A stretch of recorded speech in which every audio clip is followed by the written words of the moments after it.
Hey guys, what's going on? Bravely7 Gaming here.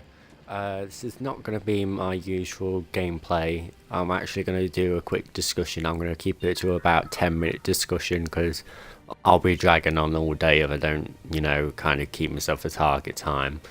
But basically, this is about the gaming industry and what Battlefront 2 did wrong, what it should have done, is it really their fault sort of thing. So the big controversy really was the loot boxes. People were not happy with it.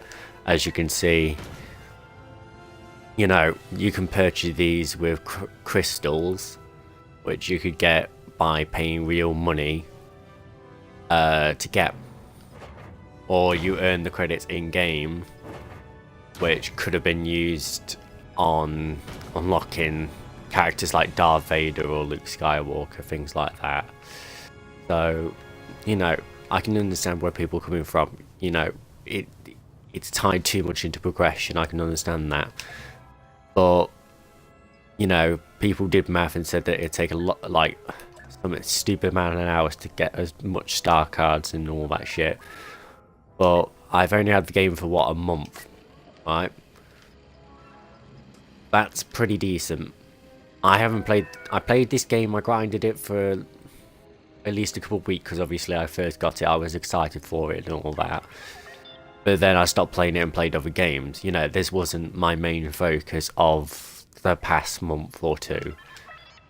And again, I've got a good amount of star cards. I could upgrade these anytime with the crafter pass I got. Yes, they do involve loot boxes. But, you can do them through challenges as well. Which clearly, I can get a good rarity of them. Again, heroes, look at them. I mean, obviously I missed a slot for this one, but I don't play boss at all pretty much, so yeah, done. Happy. I'm happy with my rarity of star cards. It was a grind at first, couple of weeks maybe, but I didn't. Battlefront is a game to play.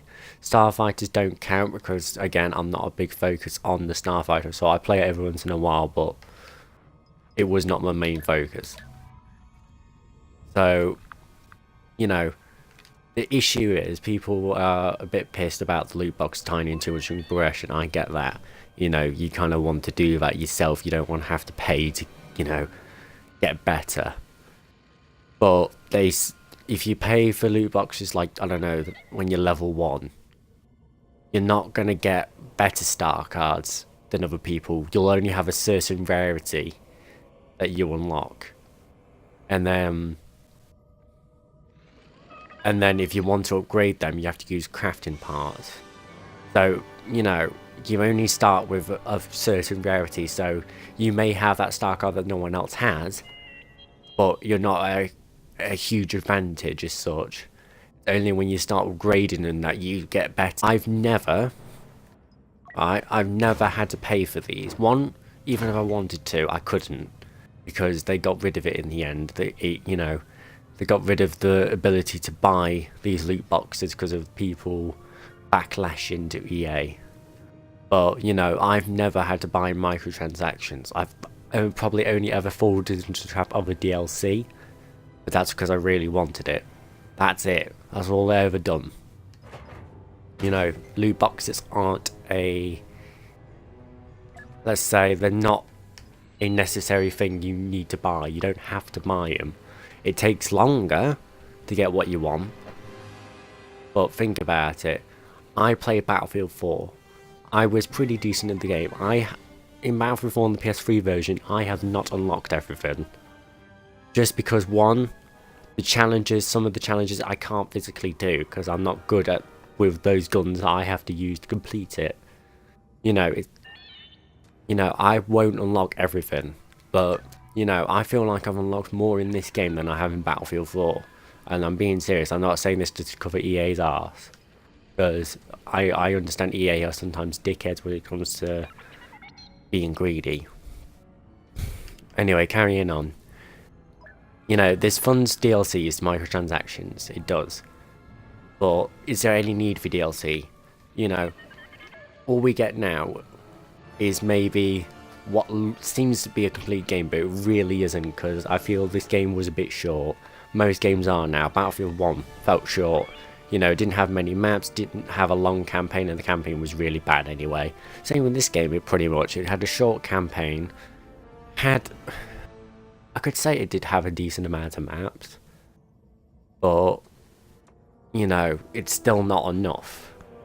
I remember when my first person shooter game I ever played on the PS3 was probably Call of Duty 4. I don't like the Call of Duty series, that was just my first game, it was the first thing I wanted to try.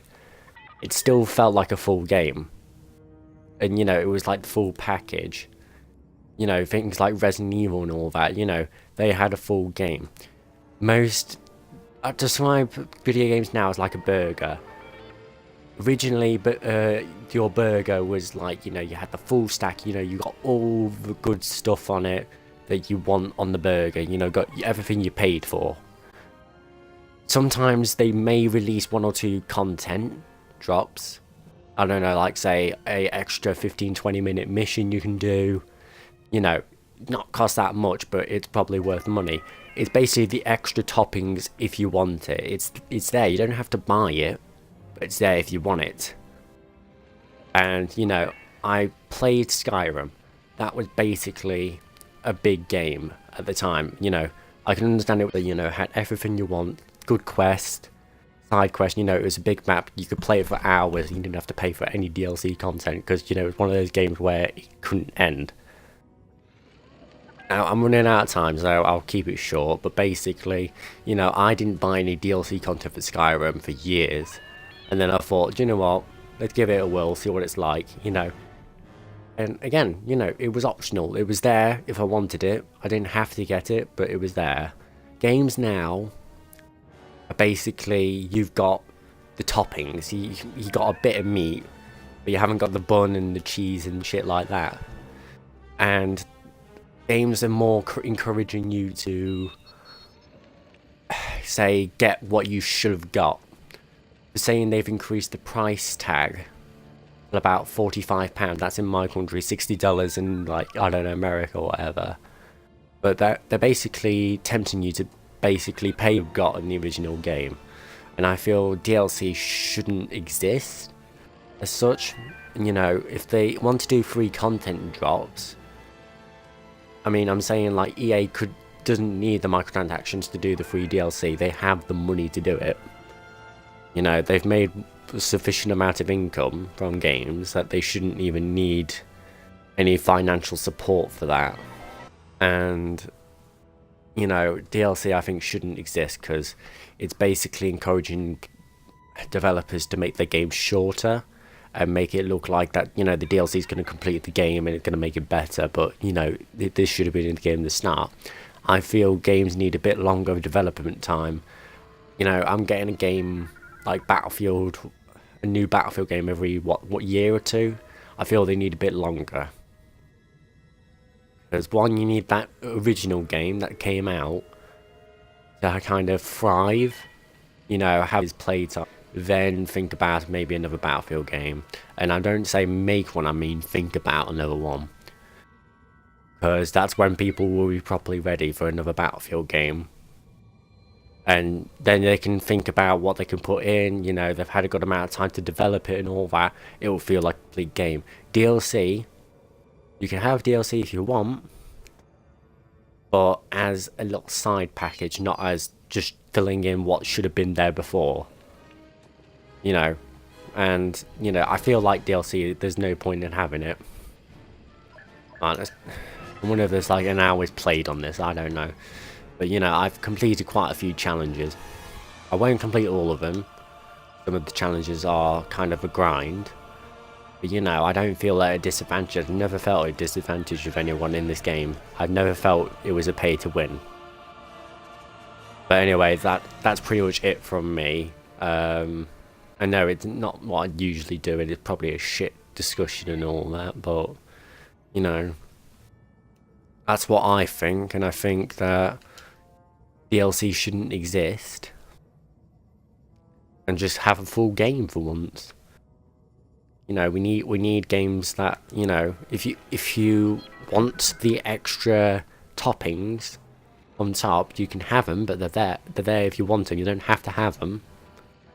You know, you've got the full package. You've got what you paid for. I feel like the games now, they cost way too much for so little.